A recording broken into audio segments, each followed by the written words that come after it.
പ്രിയപ്പെട്ടവരെ നമസ്കാരം. ഞാൻ സോളി ജോസ്. ബ്ലോസം ഗാർഡൻ്റെ പുതിയൊരു വീഡിയോയിലേക്ക് അവരെ സ്വാഗതം ചെയ്യുന്നു. ഞാൻ ഇന്ന് നിങ്ങളെ പരിചയപ്പെടുത്തുന്നത് സുക്കിനി അഥവാ സുച്ചിനി അല്ലെങ്കിൽ കൂസ എന്നറിയപ്പെടുന്ന പച്ചക്കറിയെയാണ്. ഇതിവിടെ എൻ്റെ വീട്ടിൽ കൃഷി ചെയ്തിരിക്കുന്നതാണ്. ഇത് എൻ്റെ കടുക്കിൽ 2 കളറുണ്ട്, പച്ചയും മഞ്ഞയും. ഇതിൻ്റെ കായ കാണിക്കാം.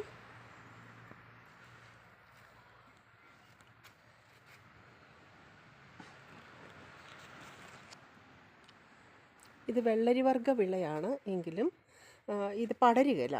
ഇത് കുറ്റിച്ചെടിയായിട്ട് തന്നെ വളർന്ന് കായ്ക്കുകയാണ് പതിവ്. നമ്മൾ നട്ട് 28-ാം ദിവസം തന്നെ ഇത് കായ്ക്കും. പൂ പിടിക്കും. ആൺപൂക്കളായിരിക്കും ആദ്യം ഉണ്ടാവുന്നത്. അത് കഴിഞ്ഞിട്ട് 5-6 ആൺപൂക്കൾ കഴിയുമ്പോഴാണ് പെൺപൂക്കൾ വിരിയാൻ തുടങ്ങുക. പെൺപൂവിനെ കാണിക്കാം. ഇത് കണ്ടോ, ഇതാണ് പെൺപൂവ്. ഇത് എന്താണ് ഉപയോഗം എന്നെല്ലാവരും ചോദിക്കും. ഇതൊരു വിദേശ പച്ചക്കറിയാണ്. ഇപ്പോൾ ഇവിടെ വന്ന് നമ്മുടെ കേരളത്തിൽ അത് വ്യാപകമായിട്ട് കൃഷി ചെയ്യാൻ തുടങ്ങിയിട്ടുണ്ട്. പല കർഷകരും ഇത് പതുക്കെ കൃഷി ചെയ്യാൻ തുടങ്ങിയിട്ടുണ്ട്. നമ്മൾ പച്ചയും മഞ്ഞയും കഴിഞ്ഞ വർഷം ഒരുപാട് പ്രാവശ്യം കൃഷി ചെയ്തിരുന്നു. മഴക്കാലം നമ്മളൊന്ന് ഒഴിവാക്കിയതാണ്. മഴക്കാലത്ത് നട്ട ഒരു വിത്താണിത്. ഇത് പച്ചയാണ്.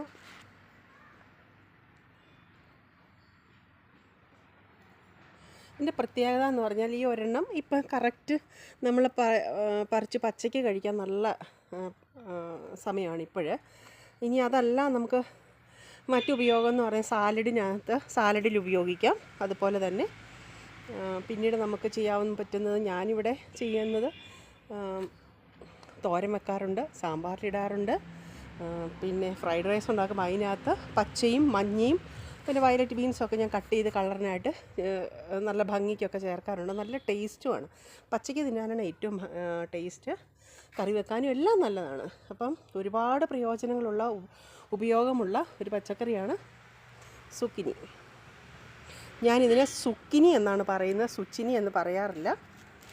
അല്പം ശ്രദ്ധ കൊടുത്താൽ നമുക്ക് തീർച്ചയായിട്ടും ഒരുപാട് ഉപയോഗമുള്ളൊരു പച്ചക്കറിയാണ് സുക്കിനി. ഇതാണ് സുക്കിനിയുടെ തൈകൾ. ഞാൻ കഴിഞ്ഞ 30-ാം തീയതി ഇത് നട്ടതാണേ. ഇത് കണ്ടോ, ഇത് ഈ റോസ് കളറിൻ്റെ പൊങ്ങി വന്നിരിക്കുന്നത് അത് മഞ്ഞയാണേ. ഇത് പച്ചയും.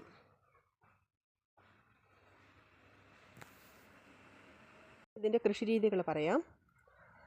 2 തരത്തിൽ നമുക്ക് ഇത് കൃഷി ചെയ്യാം. 1 ചട്ടിയിൽ നടാം, 2 നിലത്ത് നടാം. അപ്പം ഇപ്പോഴും നമ്മൾ നിലത്ത് നടാൻ സൗകര്യം ഉണ്ടെങ്കിൽ അതായിരിക്കും ഏറ്റവും നല്ലത്. അല്പ ശ്രദ്ധയും കൂടെ കൊടുത്താൽ മതി.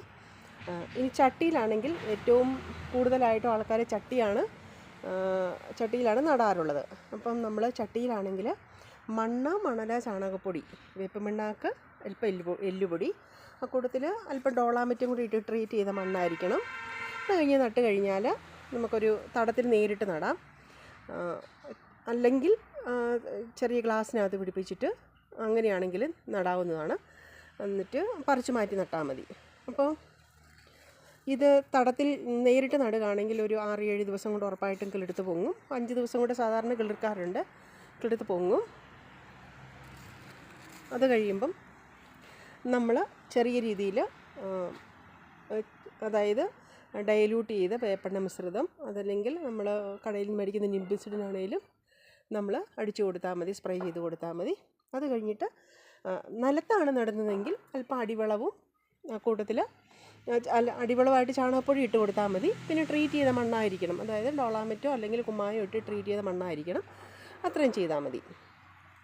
ഇത് 28-ാമത്തെ ദിവസം പൂക്കും, കായ് പിടുത്തം തുടങ്ങും. ഏതാണ്ട് 3.5-4 മാസത്തോളം ഇതിൻ്റെ വിളവ് നമുക്ക് എടുക്കാൻ പറ്റും. പിന്നെ ആഴ്ചയിൽ 1 വെച്ച് നമുക്ക് വേപ്പെണ്ണ മിശ്രിതം കൊടുത്തുകൊണ്ടിരിക്കണം. ഇല്ലെങ്കിൽ ചിത്രകീടത്തിൻ്റെ ശല്യമുണ്ട്, വെള്ളീച്ചയുടെ ശല്യം. ഈ 2 ശല്യങ്ങളാണ് കണ്ടിട്ടുള്ളത്. അപ്പം ഞാൻ ഒരുപാട് പ്രാവശ്യമായിട്ട് ഇത് കൃഷി ചെയ്യുന്നുണ്ട്. വെള്ളീച്ച ശല്യം ഉണ്ടാകുന്നതിനും നമുക്ക് നിംബിസിഡിൻ കൊടുത്താൽ മതി. ബാക്കി പുഴുശല്യങ്ങളൊന്നും അങ്ങനെ കാണാറില്ല. പിന്നെ വെള്ളം നമ്മൾ ഒഴിക്കുമ്പോൾ സൂക്ഷിച്ചുപയോഗിക്കണം. ചെറിയ രീതിയിൽ ഒരു തലോടൽ പോലെ മാത്രമേ ഇതിൻ്റെ ചോട്ടിൽ വെള്ളം കൊടുക്കാവുള്ളൂ. ഫോഴ്സിൽ വെള്ളം നമ്മൾ ഹോസ് വഴി ഒഴിച്ച് കൊടുക്കരുത്. അങ്ങനെയൊരു ഇത് മാത്രമേ ഉള്ളൂ. അല്പ ശ്രദ്ധ കൊടുത്താൽ നമ്മുടെ വീട്ടിൽ എന്നും പച്ചക്കറി നമുക്ക് സുക്കിനി പറിക്കാൻ പറ്റും. സാലഡായിട്ടും പിന്നെ കറികൾക്കൊക്കെ ഉപയോഗിക്കാനായിട്ട് ഇത് ഉണ്ടാക്കാൻ പറ്റും. അപ്പോൾ ആവശ്യക്കാർ നമ്മുടെ കയ്യിൽ വിത്ത് അവൈലബിളാണ്, തൈകൾ അവൈലബിളാണ്.